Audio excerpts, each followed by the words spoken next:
Today we're going to be talking about what a buyer agreement is. So if you have ever spoken to our team or you've heard of another agent talking about a buyer agreement, that is exactly what we're going to be talking about today, so stick around.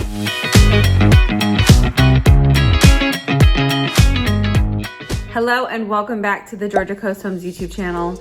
My name is Nicole Moore and I'm a realtor here in Savannah, Georgia. Today we're going to be talking about something very important, which is a buyer agreement. And I'm basically going to be covering what it is, why do you have to sign it, who has to sign it, when do you have to sign it, and what happens if you don't sign it.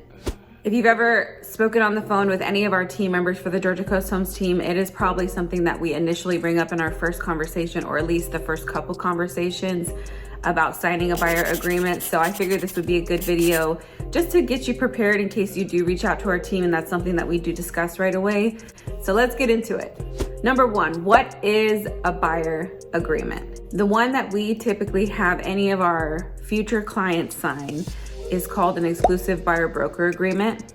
The way that the Georgia Coast Homes team sets up our agreement is that we do not charge any type of fees. You do not pay us anything. If you are purchasing a house, if you're selling a house, that's a listing agreement. That's something completely different. We're talking about a buyer's agreement today. We do not charge anything. The seller or the builder is the one who is responsible for our commission. So we reiterate in that agreement that you do not pay us anything. Also in that agreement, it also states that our brokerage that we're a part of is going to be representing you in whatever transaction happens in the future. So simply, it means that you are now our client. If you do not sign a buyer agreement, it means that you are a customer and we cannot treat you like a client. We cannot give you professional advice. We cannot send you information.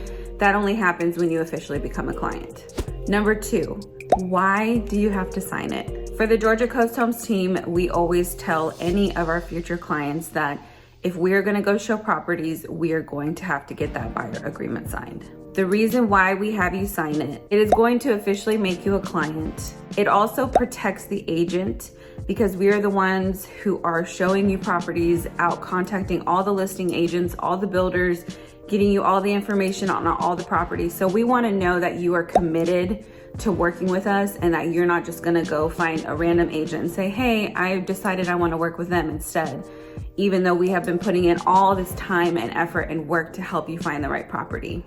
That is exactly the reason why we have you sign it, to protect yourself and to also protect us. Number three, who has to sign it? Whoever is on the loan or is going to be on the contract for the purchase and sale of any type of home has to be the ones that are on the buyer agreement. We currently have a system called DocuSign that we send everything out through, which you can get electronic signatures. So we need 2 separate emails for each individual to be able to send those electronic signatures out, because it will not register 2 people under 1 email. If you are a couple and only one of you is on the loan, we only need that one person who's on the loan or getting financed to be on the buyer agreement. Number 4, when do you have to sign it? I kind of already talked about this, but we definitely typically have clients sign it whenever they're officially going to be going and looking at properties. So if you reach out to our team and you're not going to be retiring for a couple more years, or your timeline is not officially set, we do not require you to sign a buyer agreement at that time unless you want to officially become our client right away. That is totally up to you. We can extend the date out for how long that buyer agreement covers that period of time. Whatever works for you, but just know that we definitely do have to get it signed before we go and show properties. Number 5, the very last thing I wanted to discuss, which I could talk about buyer agreements all day, by the way, but number 5, what happens if you don't sign it? That is actually a very simple one. If you do not want to sign an agreement with us and be committed to working with our team, then we wish you the best of luck and we hope that you find an awesome agent who's willing to help you.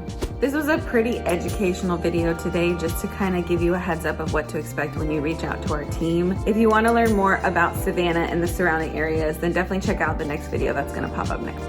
I hope you have a fantastic week and we will see you next Monday.